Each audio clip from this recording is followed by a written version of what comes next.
Plus de 13 ans après le premier film, Avatar revient au cinéma. James Cameron entend nous offrir une expérience sublime au cœur de Pandora. Forcément, le réalisateur mise sur la 3D. Pourtant, l'intérêt pour cette technologie a largement diminué au fil des années. Avatar, la voix de l'eau, peut-il enfin la ressusciter? Nous avons rencontré James Cameron pour en discuter avec lui.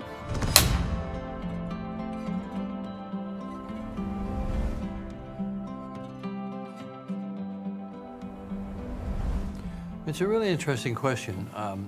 I think the question really is how much impact can any individual movie have? And I don't know. You know, people asked me the same question when the first Avatar came out. And I said, well, let's find out, you know. Let's see what happens.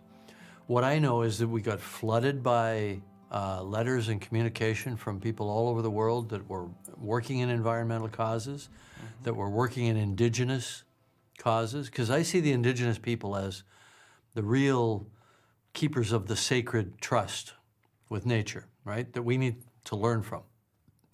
And the first Avatar set off a whole journey for me, working with people in the rainforest, working with indigenous leadership all over the world, in Canada, Australia, New Zealand, and so on. So did it make a difference? I think it did. I think people, not to everybody, maybe not even to 99% of the audience, but 1% of such a big audience is still a big number of people. So it did have an impact, had a big impact on me, and it changed the direction of my life outside of movies to be much more committed in terms of the investments that I make, where I put my money, where I put my energy into sustainability issues. Okay. So it had an impact on me. So now with the new movie, does that do the same thing? Does it attract people of conscience who are concerned with ocean themes and ocean conservation? I would bet that it will. Will it change everybody's mind everywhere? Absolutely not. I think one of the key reasons for me to want to continue with the Avatar films is I saw how much activity was generated by the first movie.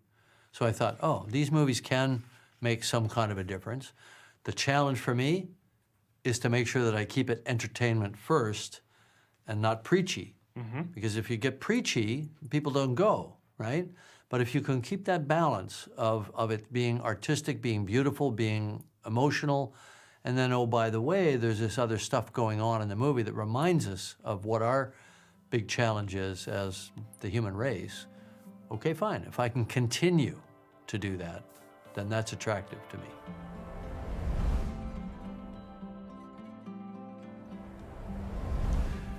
It's an interesting question. Am I surprised by what we did? And the answer is yes, but not intellectually, because I knew every step of what it took to create it, right? But all of the good stuff happens right toward the end, when all of the finished shots start pouring in and we get to see them in 3D. And we would just look at each other. The people that did the visual effects, we'd look at each other after a screening and say, this really worked, you know?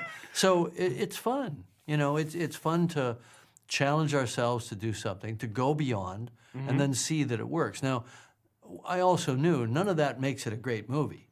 If it's a good movie, it's good because of the actors, because of the emotion, because we care about the people and all that. But from a technical standpoint, yeah, we did surprise ourselves.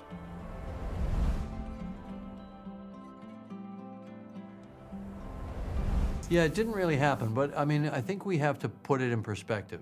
Okay. So the biggest movies that are released today out of the Marvel and DC universe, for example, the big blockbusters, they're all in 3D. Yeah. What's changed is that people don't go to see a movie because it's in 3D.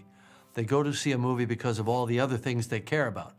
You know, they're part of the fan base, or they want to see what happens to Spider-Man or Iron Man or whatever it is. They want to see what happens next in the saga.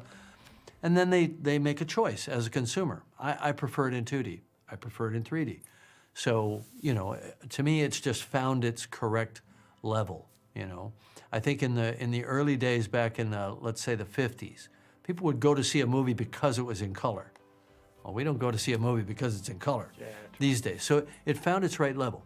Also, to put things in perspective, when the first Avatar came out, in the entire world there were about 6,000 3D screens, digital 3D screens. Now, there's 120,000. Okay. All right, so there's much more access, it's much more accepted, and the platform is enormous. And it's just a matter of choice. If you want to see Avatar 2, you know, Avatar The Way of Water in 2D, it's gorgeous in 2D. Don't worry about it. It's going to be just fine. You know, I prefer to see it in the CinemaScope aspect ratio in 2D because I feel that it's beautiful in that widescreen format. I prefer my 3D in the taller screen format. So we're actually releasing the movie in two different aspect ratios. So if you go to see it in an IMAX theater, for example, it's taller. And it works great in 3D. So we're actually authoring for multiple platforms all at the same time, and 2D is one of them. So knock yourself out. Finissons-en.